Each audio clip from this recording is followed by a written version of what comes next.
Assalamualaikum warahmatullahi wabarakatuh. Perkenalkan, nama saya Eka Nurdiansyah dengan NPM 23314-039, Prodi Teknik Sipil, Universitas Teknokrat Indonesia. Video ini dibuat untuk melengkapi tugas UTS mata kuliah matematika. Baik, di sini saya akan menyampaikan sedikit tentang apa yang saya ketahui tentang bilangan real. Di dalam bilangan real terdapat sebuah sistem bilangan real. Oke, bilangan real dinotasikan sebagai logo seperti R. Di dalam selain bilangan real terdapat juga bilangan-bilangan lain, contohnya seperti bilangan asli.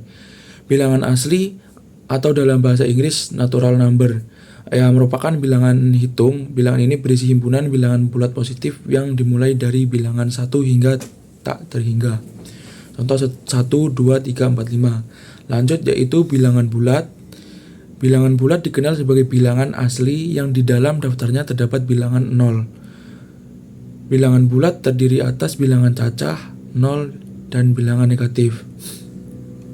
Oke, next. Di dalam bilangan real terdapat bilangan rasional. Bilangan rasional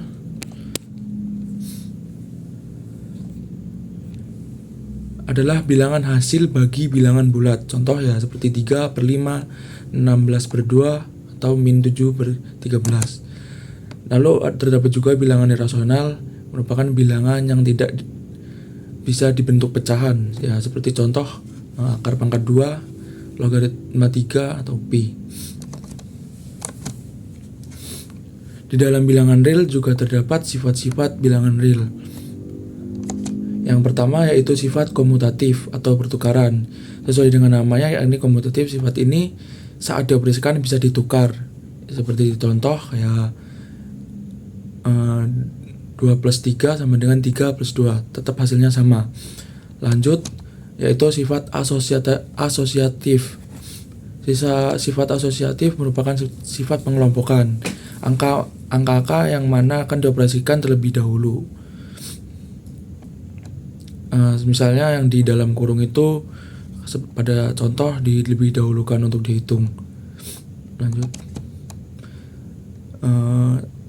Selanjutnya yaitu sifat distributif. Sifat distributif berarti dapat didistribusikan dengan mengkombinasikan pengali dengan setiap elemen yang ada di dalam kurung. Misalnya A kali dalam kurung B tambah C, berarti A dikali B tambah A dikali C. Itu misal contoh. Terdapat juga unsur satuan, identitas, dan terakhir unsur invers balikan. Baik, di sini terdapat 4 contoh soal. Saya akan menyampaikan apa yang saya pahami. Nomor 1, di sini terdapat soal yaitu 2x min 7 sama dengan 5. Jadi kita menentukan berapa x-nya. Jadi langsung saja untuk min 7 pindah dari ruas kiri ke kanan menjadi plus 7. Jadi 5 ditambah 7. Lanjut hasilnya 12. Ini langsung sebenarnya jadi x sama dengan 6, atau 2-nya pindah ruas menjadikan 12 dibagi 6.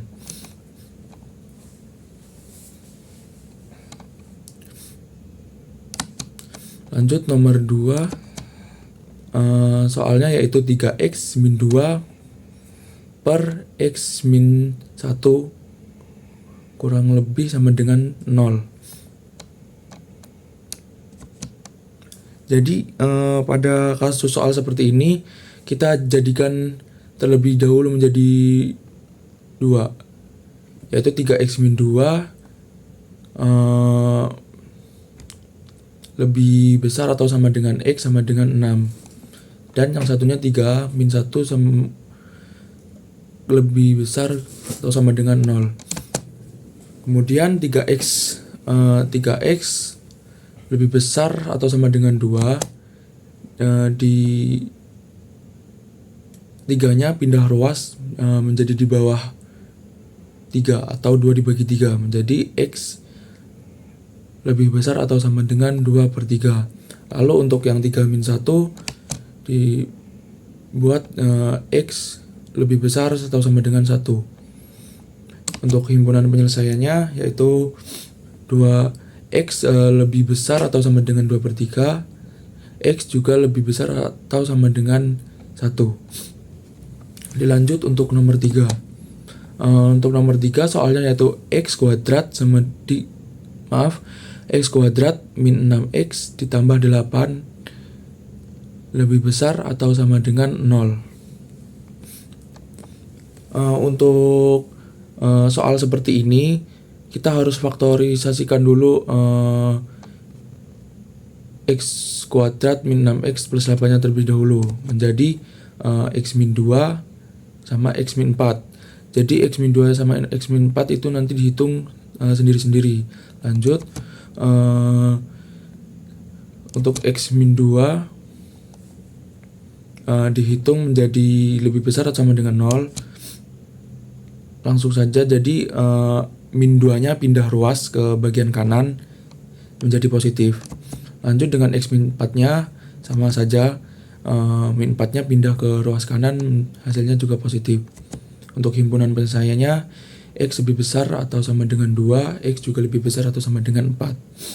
Dan yang terakhir nomor 4, 2X min 4 lebih kecil atau sama dengan 6 min 7X lebih kecil dari 3X plus 6. Untuk soal yang seperti ini kita bikin 2 juga seperti tadi, namun bagian 6 min 7X nya ikut kiri dan ikut ke kanan juga. Jadi seperti di bawah. Jadi 2X min 4 lebih kecil atau sama dengan 6 dikurang 7X. Nah, lalu yang satunya juga dibuat dengan sama, namun dari batas 6 ke kanan. Jadi 6 min 7X lebih kecil 3X plus 6. Lanjut kita hitung bagian kiri terlebih dahulu. Jadi kita kelompokkan terlebih dahulu yang ada variabelnya dan tidak. Jadi 7X kita pindahkan ke ruas kiri. Yang awalnya jadi min 7X dirubah menjadi plus 7X. Lalu yang min 4 juga dipindah menjadi ke kanan, menjadi plus 4. Lalu 2X ditambah 7X sama dengan 9X lebih kecil atau sama dengan 6 ditambah 4, 10. Lanjut, maka 9-nya kita pindah ruas ke kanan, baik sama dengan 10 bagi 9. Jadi X lebih kecil atau sama dengan 10 per 9. Lalu kita hitung bagian yang kanan. Bagian kanan sama seperti bagian kiri. Jadi 3X-nya kita pindahkan menjadi min 7X min 3X lebih kecil dari kita 6-nya kita pindah ke ruas kanan menjadi min 6. Jadi 6 dikurang 6. Lanjut awal min terus lanjut min, jadinya min 10X karena 7 sama 3 jadi sama saja di jumlah. Kemudian 6 min 6. Ini maaf harusnya ada 0. Nah, bawahnya itu kan udah termasuk 0. Kemudian X-nya tinggal di bagian kiri, min 10-nya pindah ruas menjadi ke kanan, jadi 0 per 10. Untuk himpunan penyelesaiannya, jadi X lebih kecil atau sama dengan 10 per 9, atau X lebih kecil dari 0 per 10. Baik, di sini terdapat beberapa referensi dari materi yang saya rangkum. Jadi referensi utama ya seperti modul-modul di internet. Di situ terdapat link-linknya. Kemudian materi juga saya dapat dari YouTube. Dan terakhir ada juga yang didapat dari website-website di Google ataupun Chrome yang internet lain. Baik, itu saja yang bisa saya sampaikan. Kurang lebihnya saya mohon maaf. Saya akhiri. Wabillahi taufiq wal hidayah. Wassalamualaikum warahmatullahi wabarakatuh.